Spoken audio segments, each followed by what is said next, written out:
Welcome back to इस channel और इस चैनल का नाम है स्पूकी वर्ल्ड। सो गाइस, अगर आपने अभी तक मेरा पुराना वाला वीडियो नहीं देखा था जो कि था मिस टी वाला is equal to scary teacher वाला, तो जल्दी से जाके देख लीजिए।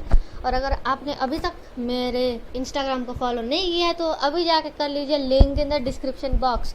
तो आज की कहानी शुरू करते हैं।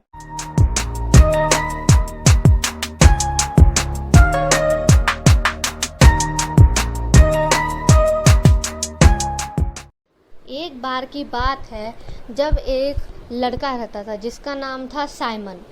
उसे स्लेंडर मैन से भी जाना जाता है आज के ज़माने में। तो साइमन जब छोटा था तो वो बचपन में बहुत अजीब था। उसे दोस्तों से ज़्यादा अपने जंगलों में खेलना ज़्यादा अच्छा लगता था। अपने नहीं, मतलब जंगल में खेलना उसको ज़्यादा अच्छा लगता था। उसको घूमना पसंद था, नेचर लवर था शायद, और उसको दोस्तों के साथ खेलना पसंद नहीं था। तो वो रातों रात भी जंगलों में अकेले जाने से नहीं डरता था, क्योंकि वो उसके कोई भाई बहन नहीं थे, इसलिए वो अकेले ही जाता था जंगलों में। एक दिन जब रात को उसके घर में अचानक से आग लग गई, जिससे उसके मम्मी पापा जल गए, लेकिन वो बच गया। वो साइमन जो 10 ही साल का था, 10-11 साल का एक छोटा सा बच्चा था, और वो जंगल में गया फिर, क्योंकि उसका होम टाउन शायद जंगल ही था।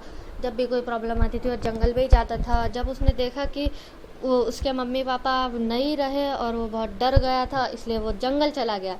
तो जंगल में घूमते घूमते उसे एक घर दिखा जहाँ पे एक ग्रैनी रहती थी। ग्रैनी मतलब एक ओल्ड वुमन रहती थी अपने पोती के साथ, जिसका नाम था एंजेलिना। वो साइमन उस घर में गया और उसने उससे मदद मांगी।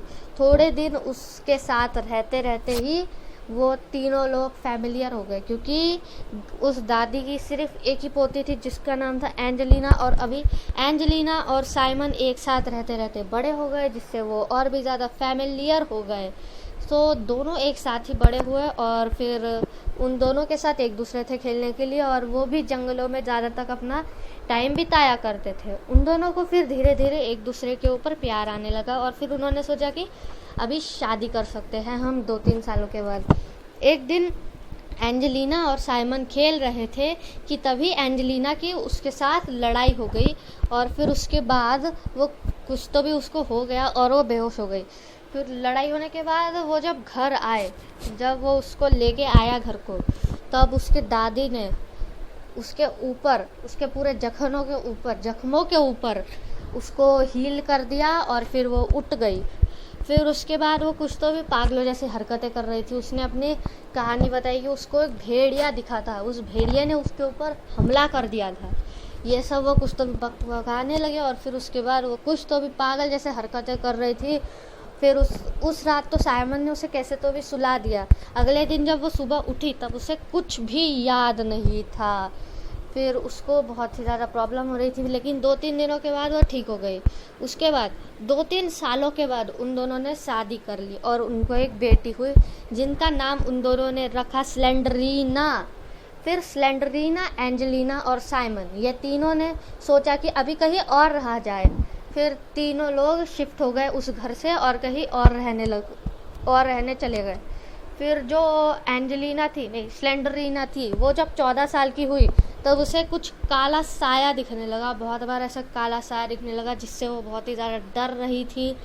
और फिर एक दिन स्लेंडरीना और एंजेलिना साइमन को उसके किचन में शायद ऐसे गिरे पड़े मिले। उसने भी सोचा कि अभी ये दोनों तो रहे नहीं इस दुनिया में, दम तोड़ के उसने भी खुद को मार डाला। लेकिन मारने के बाद ये पता चला कि एंजेलिना और स्लेंडरीना मजाक कर रहे थे उसके साथ। लेकिन जब उन्होंने देखा कि साइमन ने तो सच में अपनी जान दे दी, वो लोग तो सिर्फ मजाक कर रहे थे उसके साथ, लेकिन वो नहीं समझ पाया और उसने जान दे दी। फिर उसके बाद वो दोनों बहुत ही ज़्यादा डर चुकी थी, और उन्होंने देखा कि साइमन के अंदर से कुछ तो खाली साया निकल रहा था, काला साया निकल रहा था। फिर वो स्लेंडर मैन जैसा आजकल दिखता है वैसे रूप में वो दिखने लगा, बड़ा सा। उसका मुंह पूरा ब्लैंक था, कुछ नहीं था उसके मुंह के ऊपर, ना आँख था, ना कान था, ना मुंह था, कुछ नहीं था उसके मुंह के ऊपर। वो खड़ा हुआ ऐसे आगे जा रहा था उनके पास। फिर एंजेलिना ने उसके बेटी को बोला कि तू एक काम कर, तू कहीं पे दूर जाके भाग जा। एंजेलिना ने भी उसकी बात, स्लेंडरीना ने भी उसकी बात मान ली और वो अपने माँ को वहीं पे छोड़ के अकेली भाग गई। जब तक स्लेंडरमैन को पता चला कि स्लेंडरीना भाग गई और अभी सिर्फ एंजेलिना बची है, उसे बहुत ही ज़्यादा गुस्सा आ गया और उसने एंजेलिना को अपने कंट्रोल में लाकर अपने दुनिया में ले चला गया। और तब से आज तक स्लेंडरमैन अपने उस बेटी को ढूंढता है, स्लेंडरीना को आज तक ढूंढ रहा है, जो कि उस दिन उससे छूट गई थी। सो गाइस, आज की कहानी तो बस इधर तक ही थी। उम्मीद है आपको कहानी अच्छी लगी होगी। अगर अच्छी लगी तो वीडियो को लाइक करना, शेयर करना, सब्सक्राइब करना। और गाइस, सब्सक्राइब आप कर नहीं रहे हो, इसलिए सब्सक्राइब भी करो, इंस्टाग्राम पे फॉलो भी करो। और दूसरा चैनल ड्रीम वर्ल्ड, उसके ऊपर जैसे 50 सब्सक्राइबर्स हुए, पहला काम हम एक ही वीडियो बनाएंगे उसके ऊपर, जो कि है old reaction to my old spooky world. इसलिए जल्दी से जाके स्पूकी वर्ल्ड और नहीं ड्रीम वर्ल्ड स्पूकी वर्ल्ड और इंस्टाग्राम के ऊपर फॉलो कर दो। लिंक आपको नीचे डिस्क्रिप्शन में मिल जाएंगे। तो मिलते हैं अगले वीडियो में, तब तक के लिए बाय बाय।